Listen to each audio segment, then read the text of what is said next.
and welcome to the GEMS podcast, GPOD, the podcast that educates you about all things GEMS and how to make the most of your medical aid.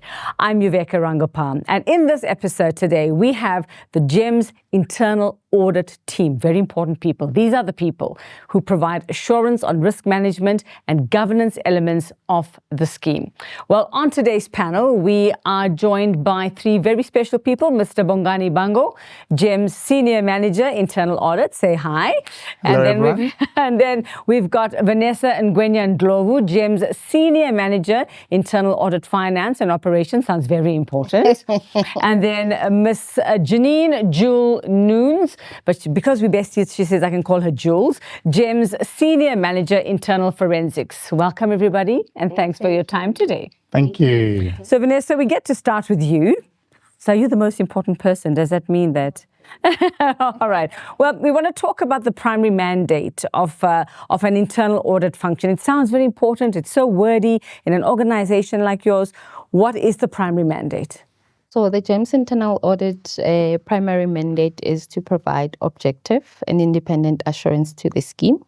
So we help the organization achieve its objective by evaluating the adequacy and effectiveness of governance, risk management, and internal controls. Our mandate is stated in our audit charter. So our audit charter is like our Bible. So when the poo-poo hits the fan, we produce our mandate. Yeah, that's our Bible. It's there. It's black and white. Yes. This is the law. Yes, Yeah. yes, basically. Right. Yeah. So the authority, everything is stated there. So I suppose independence is very important, Bongani. So why is the independence of the internal audit and forensic function so critical then? Yeah, absolutely. It's a key. It forms, the basis of how we operate. We find ourselves as part of the organization, but yet we say we are independent. And the reason why it is key for us to be independent is such that our results are reliable and there's no due influence from management. And that's the key reason why it's quintessential, if I can put it that way. Well, it might be a bit tricky because how do you maintain that kind of independence when you are auditing like your seniors, your senior leadership, or departments that have significant influence within the organization, basically those who can get you fired? Yeah. Interesting. Look, there are safeguards for that. Yeah. So, which is driven by our charter. It's embodied in our charter. So what basically happens there is that the way we report, we then report directly to the audit committee, and then we report dotted line to our executives, like for instance the PO, and that is just mainly for administrative issues such as leave or things that we do in the organization. Otherwise, the part of our work, the core element of our work, would then report that to the audit committee, and that is how we make sure we maintain that independence. And we always unfiltered access to the audit committee to report anything that we see without fear or favor or being stopped by the executives. Very well protected. Yeah. Okay. I suppose we have to understand then, and I think, Jules, this one is for you. What exactly is fraud in the context of what you do and the organization you work for? That's a very good question. And in a lot of the trainings that I do, that's one of the main things that a lot of the employees ask. So in layman terms, not to use the dictionary, it's basically where somebody intentionally does something, either against an act or a policy, in order to gain either personal or financial benefit. So it's when you basically go against any company's policies or legislation, and you know that you're intentionally doing it because you're then depriving GEMS from something because somebody else or yourself is going to get a benefit from it. So that in layman terms is what I can explain fraud is. Mm-hmm. Okay, Vanessa, I mean, how can internal auditors ensure that they remain objective during this kind of work? Because you work with people for many years, you develop relationships, you develop friendships, some of them for decades. So how do you remain objective, especially if something might involve one of them? So as internal auditors, we get trained on objectivity and independence. And at any given point, we must declare any conflict of interest to ensure that our opinions at the end of the day are unbiased. So in instances where we declare a conflict, a possible conflict, then from a management point of view, we have to manage that. Similarly to Jules. So when Jules is given a case to investigate that involves maybe our boss or one of our colleagues, she has to recuse herself. She has to get an independent panel to come in. So even with us, we have to make sure that at any given point, we are independent and objective, because you don't want the results of the work to be questioned from a biased point of view.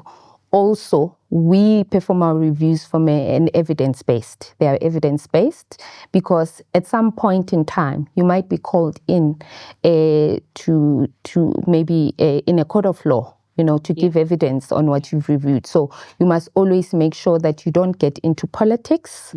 You remove yourself from politics. You base your conclusion on facts. That's when you say, I'm not at work to make friends. Is that that point? All right.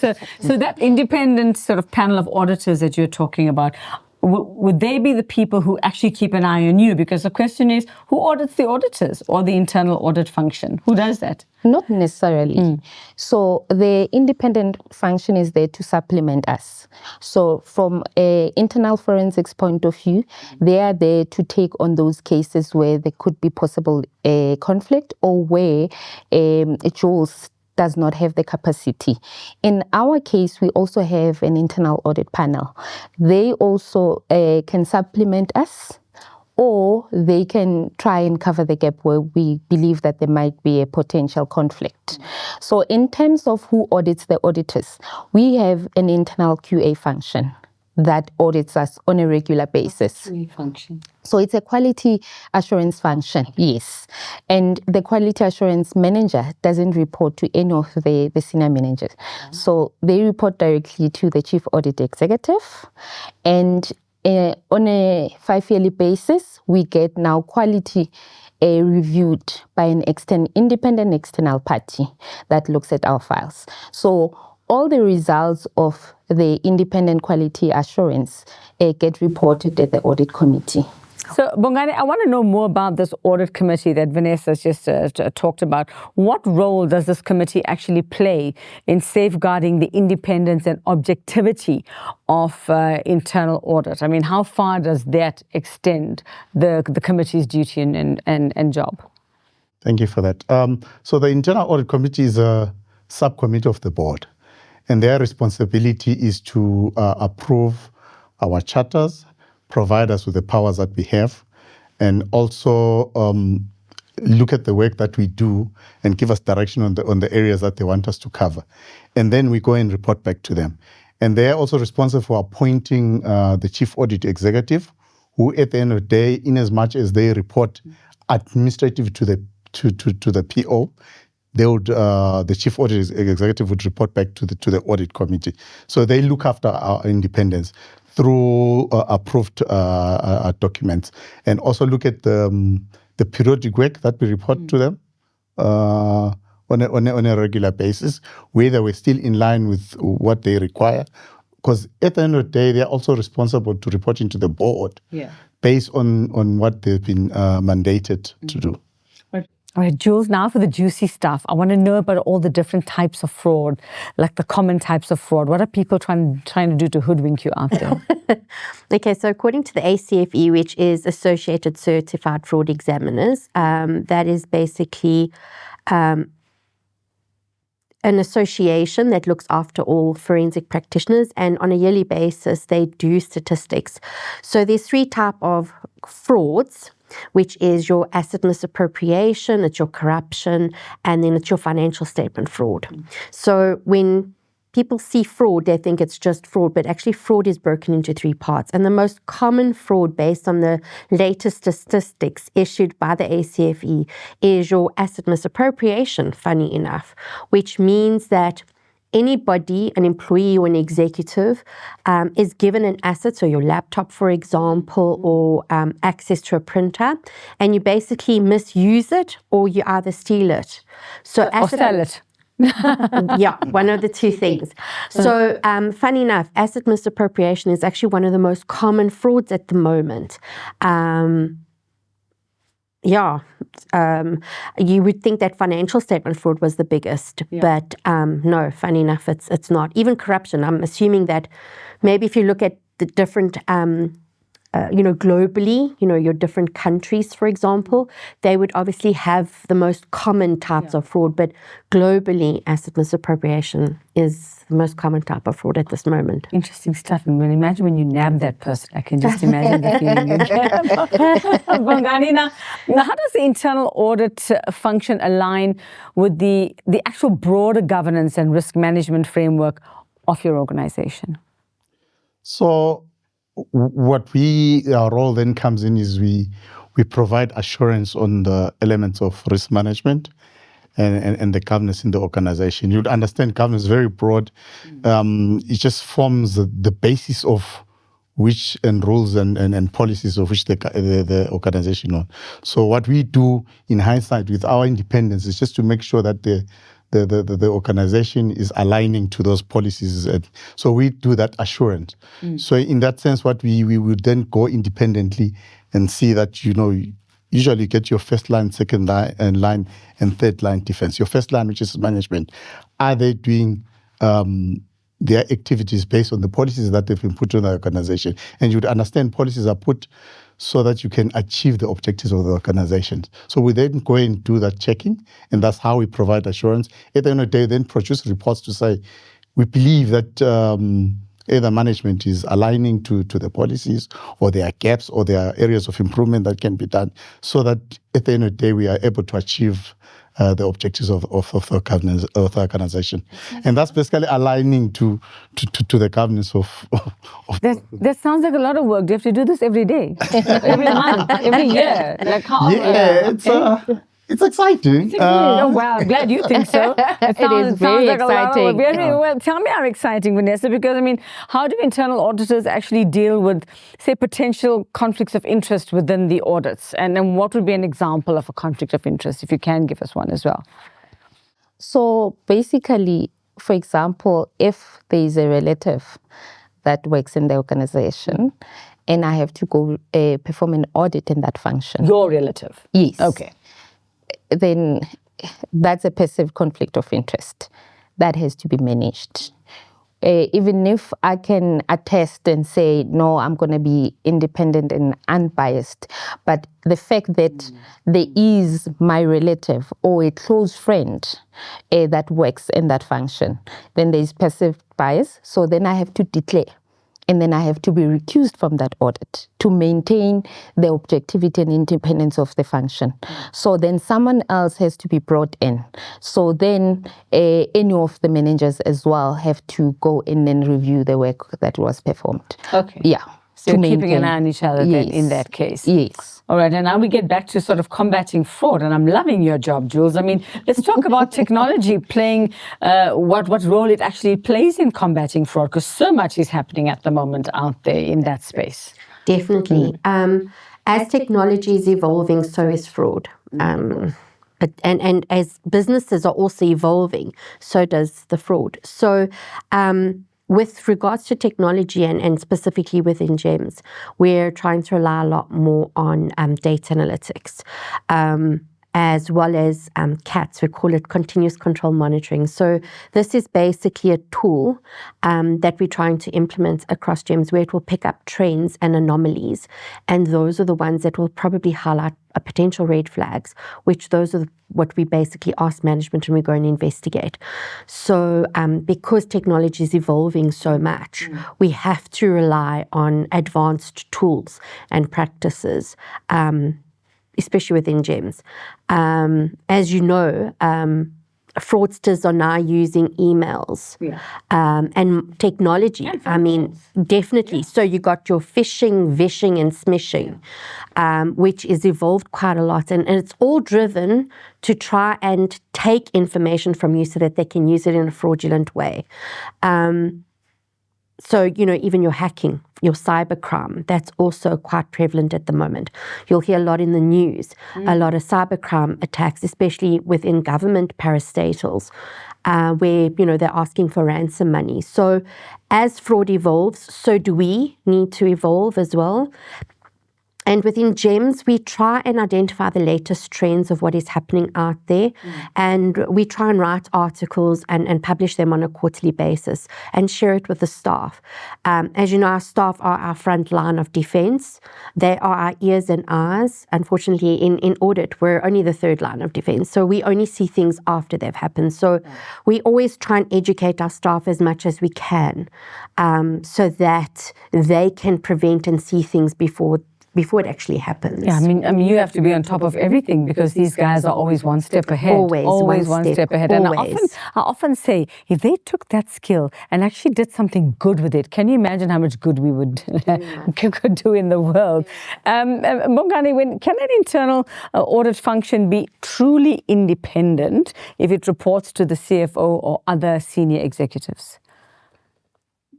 Yes, it can be, but I think your best practices out there is to limit the reporting of internal audit to executives, because what it basically says is executives are the first line of defense.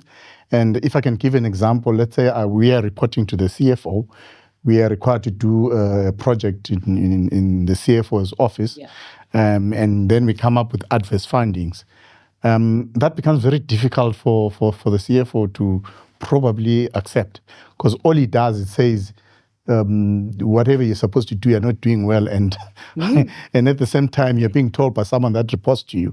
So you're probably going to be urged to try and quash them so that information does not come. So the best practice is to ensure that internal audit reports independently from the frontline section. Like the best way would be have it to report to the audit committee, and administrative probably to the CEO, to the CFO. Vanessa, if you can come in on that one as well, how does the internal audit function handle situations where management might disagree with the audit findings or recommendations? If it puts you in that kind of position.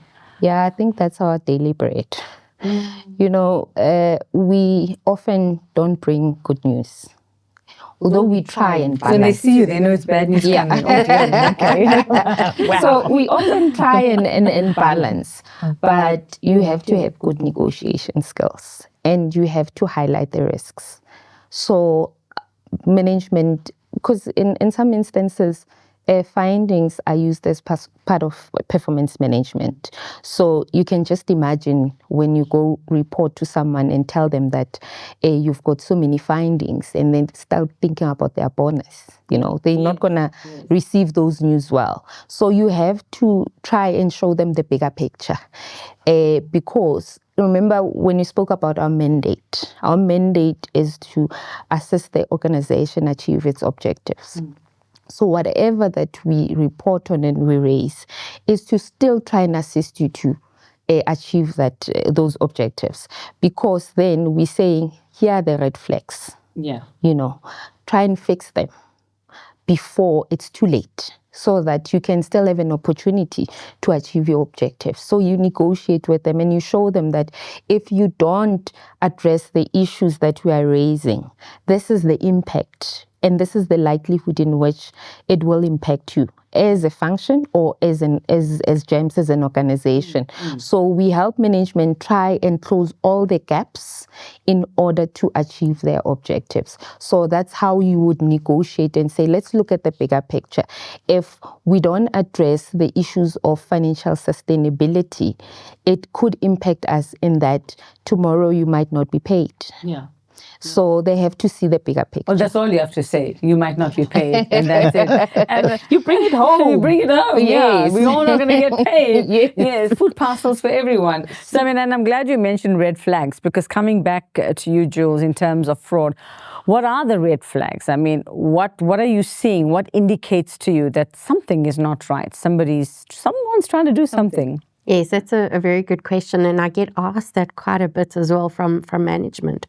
And I know it's going to sound like a cliche, but when you can see that an employee is living beyond their means, I mean, that is a true reflection of a red flag. When you know that someone is a junior staff member And there's a they're flashy driving, car. yes, Yeah. or going on luxurious holidays, and they're putting it on Google, on Facebook, sorry. With their fancy handbag.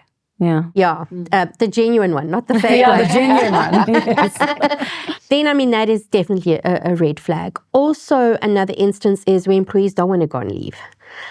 Because they know that if they go and leave, someone's going to come and do their roles, their responsibilities. Chances are that you'll pick up that there's something funny. Oh, I'd rather go and leave. But anyway, yeah. So that's another one.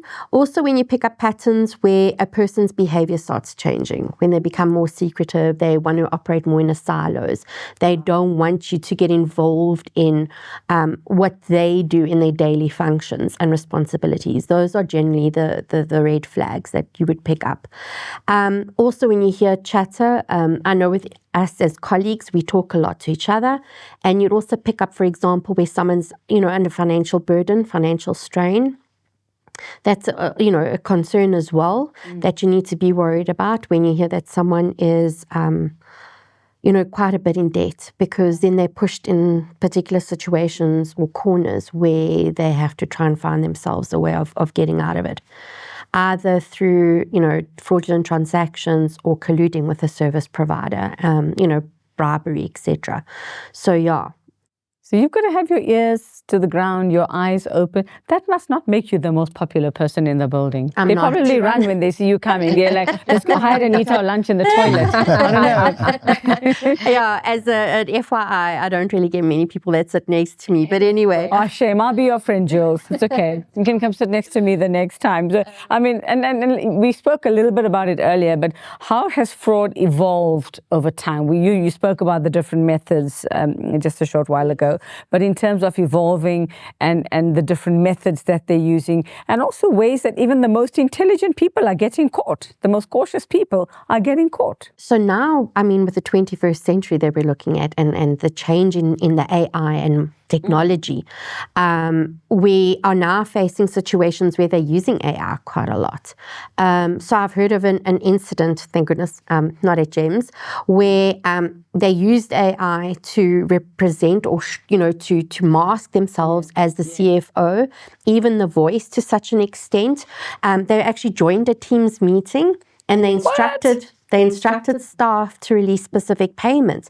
Staff thought that they were actually talking to the CFO. So they created this meeting, sent the invites and everything. Completely. Wow. Okay, all right. So with AI, unfortunately, in a way, it helps the person who's using it in the proper way. But for a fraudster, you can always use AI in such a way that you can commit fraud and people actually believe that, the information or the emails that you're receiving is genuine. Yeah. So we've got to always be on top of things. And like I said, through our technology and tools that we have to instill at GEMS in order to put things in place and controls in order to prevent fraud from happening. And also to make sure that there's no inside info.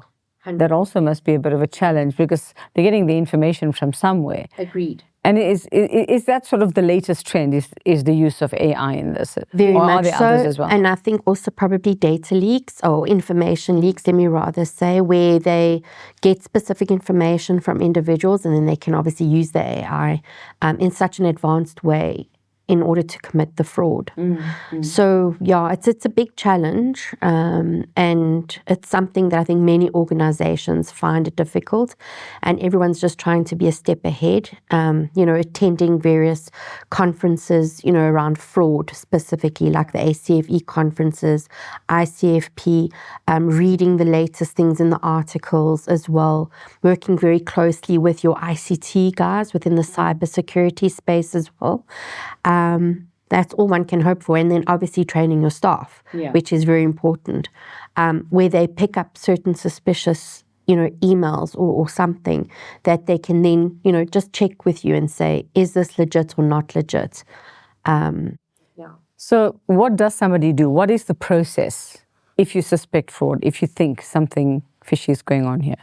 That's a very good question. So what I do say to, or in our training, to staff that have asked me that, I would say the first thing you do is you need to document your observation. Be very detailed in what you're seeing, dates, times, places, individuals.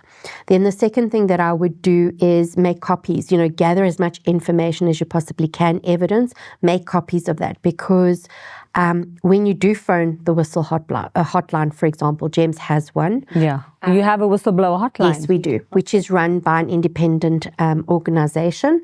You can phone through and they'll ask you a series of questions, and then you can obviously send that information to them. All that information will help the forensic investigator to understand the nature, the scope, the time, and the sequence of events, and who the perpetrators are. GEMS also has so if you don't want to use the hotline, GEMS also has the option where you can report the crime to someone that you feel more confident with. So, for example, your line manager, your chief, the internal audit, the forensic unit as well. And then we also have policies in place. So if staff want to know how to report, or they want to get an understanding of how they're protected, for example, there's also the policies that we have, fraud and corruption policy, which they can use to read up on. Safely, without being victimized as they might think. Okay, because that's always a concern. Very much so. Wow. So those are my key things, is obviously gather as much evidence and information that you can, because that will definitely help the investigation. Solid information. Yes. It also prevent an allegation appearing to be suspicious, because now you're basing it on facts, and it helps the case. Oh, wow. Okay, well, Vanessa, Bongani, and Jules, certainly I would never want to trade my job for yours.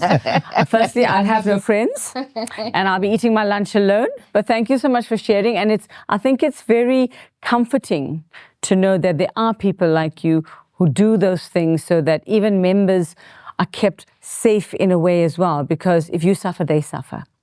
Yeah, thank you very much for the work that you do, I suppose. On behalf of GEMS members everywhere, thank you so much for joining us on GPOD. Till the next time.